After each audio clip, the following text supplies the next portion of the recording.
Hey guys, so we're doing the valve cover now. So we're getting towards the end. You can see the light at the end of the tunnel. It's getting brighter. Flickered a little bit there for a minute, but I think we're seeing the end of it. So I already pulled the valve cover off. I'm gonna pour, I got some of the STP oil treatment. I'm gonna pour some of that over the cam lobes. And I'm thinking I'm actually gonna fill the motor with oil, just using a funnel and trying to get it down, and I'll explain that here in a second. But anyways, I did have this off earlier when I was doing the timing belt and stuff. I had pulled this cover off mainly just to kind of clean it, but looking at it now, this probably would have been easier to do the valve cover, give you a little bit more room if I would have just left this off. And it's only got like 3 10mm bolts, but of course the cam sprocket has to come off as well, so we're just going to work around that. This bracket as well, I don't know, it like I said, it's got the bolt back here is going in from this direction, and there's not enough room to get to it other than if you remove the throttle body, and I didn't really want to do that. I already pulled my little hose. This is the PCV valve. This one goes over to the, also part of the PVC system, I guess, over to your air filter inlet tube. But okay, so here's the valve cover. I bought an Apex. This is a silicone gasket. I took this out a couple days ago because when it's packaged, they got it all flattened out. So I kind of just let it, try to get it back to its natural shape. It does come with the new grommets. I wasn't sure about that. But yeah, it does. I don't use silicone when I put the valve, the gasket in. Just gonna put a little on the valve cover, or on the head itself. I'll put a dab here, a dab here, dab here, dab here, and then right here and here and here and here, there's these little half moon things. We didn't look at those. I should have pointed them out. You can pull those out and put silicone all around them and stuff. They weren't leaking, so I'm just going to leave them. When I was at You Pull It the other day, and I pulled the valve cover off, just kind of checking some stuff. Some of these popped out with it, so if those came out when you pulled your valve cover off, I definitely recommend cleaning it up and new silicone on that. But right where those little half moons go in, that's where I'm going to put a little extra. So, and then I know I mentioned the hold down nuts that go around the spark plug tubes. Those are 30mm. So, but if you don't have a 30mm, if you go look in your toolbox and you're like, oh, I don't have a 30mm, double check if you ever do any CV axles. I had bought this years ago, and you know, I've got several of them. I think 27. I don't know if there's any 28s. I'm pretty sure I got a 29, a 30, a 32, but that'll work just as good. I mean, same 30mm, so it's gonna work. For scrapers and stuff, this is one I've had for a long time. I've been using it for a lot of the stuff I did here for the oil pan, other stuff. But I also got one of these ones that just takes a little razor blade. And I'm thinking to maybe help once I pull this out to go through the groove, I'll use one of these little hook prowl tools, whatever they call them. But I think to get it started, I was going to just try using the razor blade so I can kind of get it in there. Oh yeah, it's actually coming out really easy. So, and one of the important things with not wanting your valve cover to leak, especially with this 2.2 being slanted, what I had noticed is I had some oil leaks when I first bought the car, and actually I didn't even check it for, I don't know, I probably drove it for a few months, realizing that it had some oil leaks, and I'm like, I'll worry about them later. These weren't even tight. I want to say these go to 30, maybe it's 32, 33 foot-pounds of torque, but what ends up happening is it's running back, and then there's actually the intake on this particular, I don't know if the other Camrys are the same, but there's kind of like a webbing between the intake runners, and the oil puddles up right there. And it's also, this is the reason I'm going to use the synthetic 5W30. So when this is mounted on the motor, okay, it's this way, slanted back. So it makes it pretty difficult when you go to put oil in. Even using a nice funnel and everything, you can see these passages aren't very big. It goes right into this baffle. So it's very easy when you're putting oil in to pour it in too fast, and it's going to overflow, and it's going to run down, and it's going to sit right on that intake, and then, you know, once it puddles up enough, it's going to drip down and, you know, just make a mess in general. So make sure those are tight. Make sure you're, you know, I mean, that's a pretty cheap gasket. It was a Rock Auto. I bet you I paid less than 15 bucks for it. But yeah, that's kind of, I don't know why they wouldn't have just put the whole filler cap up higher. Would have made it a little bit easier. And I don't know what really, I mean, I just cleaned all this up with black brake cleaner on a rag and stuff, but I don't really see why it's necessary to have this much baffling and stuff where it's just a filler cap. I mean, yeah, the PCV valve, all that stuff needs to be baffled, but if it's just a filler cap, why do you really need a baffle there? So I don't know, maybe, yeah, I don't want to say anything, but anyways.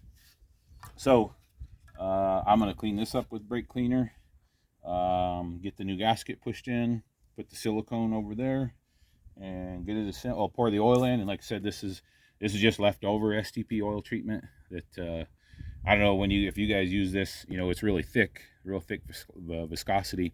So when I pour it in, I'm never patient enough to let all of it drain out of the little container, so it always stays with a little bit. So when I get 3 or 4 of them, I just put a funnel in there and let it sit, let it drain them all into one. And I probably had over half this is what I actually primed the oil pump with, but I had over half of a container once I drained 4 or 5 things back into this.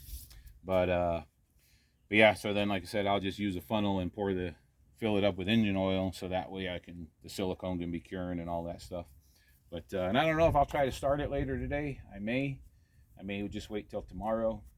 But anyways, let me get this cleaned up, get the gasket in, and I'll bring you guys back when I go to put the valve cover on. Okay, so I got the gasket put in there. Hopefully it stays in there. It seems like in there pretty snug, but when you're putting it upside down and kind of bumping it around, because it doesn't fit in there super easy, you know, there's a couple brackets. It may slip out, so you may want to put some silicone just maybe in a few spots. Like I say, I'm not a big silicone guy, so I didn't put any. I'm hoping it just stays in there. But I have seen, or I have even done in the past, if you have a gasket that is particularly, you know, easy to fall off and it's not going to stay in place, put a little tab of either grease or silicone or whatever in the corners, or, you know, a couple places just to help hold it in place until you can get it there. But I'm going to take my chances and see. And then I did put silicone here on those 2 little half moons and right at the base of where these little humps are. That back one over there was real tricky. I just got it in there the best I could. I was thinking of maybe trying to use like a toothpick or a little plastic knife, but there's just not a whole lot of room to get back in there. So I'm just hoping for the best. So you just got to aim for the 4 holes going right over the spark plug tubes, and just try to keep from bumping a lot of stuff. And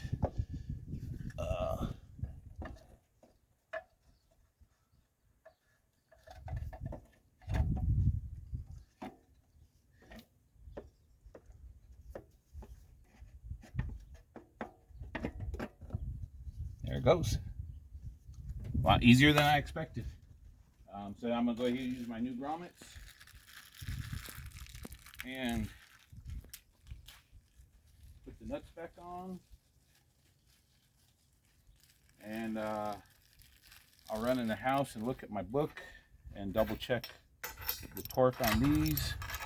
Like I say, it's in the 30 foot-pound neighborhood. I can't remember exactly what, but it's right around that. And hopefully I don't have any problems.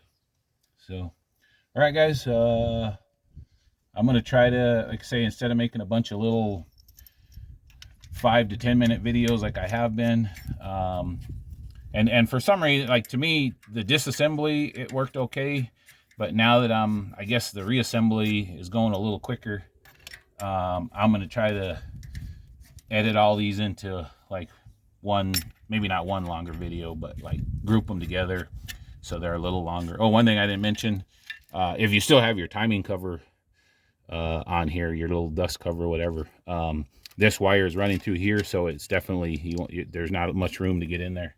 And so plus, I mean, I didn't show, because I'm already in the, you know, had disassembled all this stuff prior. You know, spark plug wires, of course, got to come off. And I think that's about it. There really wasn't much else in the way. You know what? I'm going to take a quick glance at the back here with a mirror. I mean, it's a little late now, but just to double check everything looks good.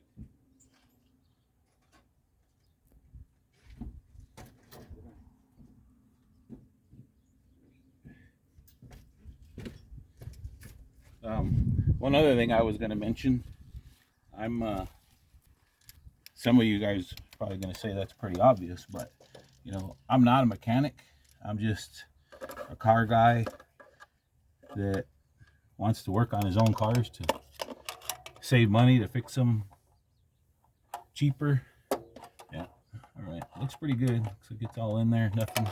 Nothing got moved around, which I guess I'll find out when I start it up if I got some massive oil leaks.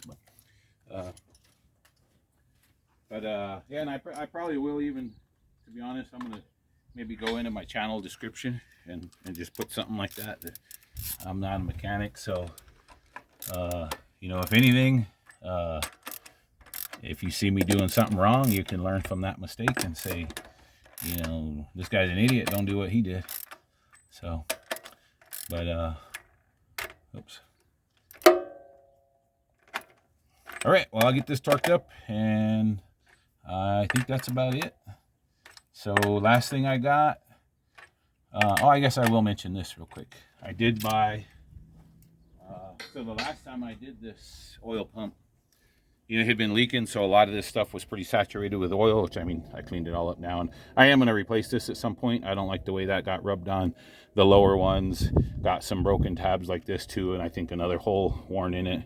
But I had replaced these little dust seals that go right in those grooves, and I bought them from Honda, and they were pretty, not Honda, Toyota. They were pretty pricey. This time I believe I bought off Rock Auto. They have a little kit, and it's just basically a roll, but it just, you know, it's got the adhesive on one side. So I'll probably leave this piece because it's still, I mean, it got a little bit of oil and it kind of got messed up there, but for the most part, all of this peeled off. I'll probably clean it up a little better right through there.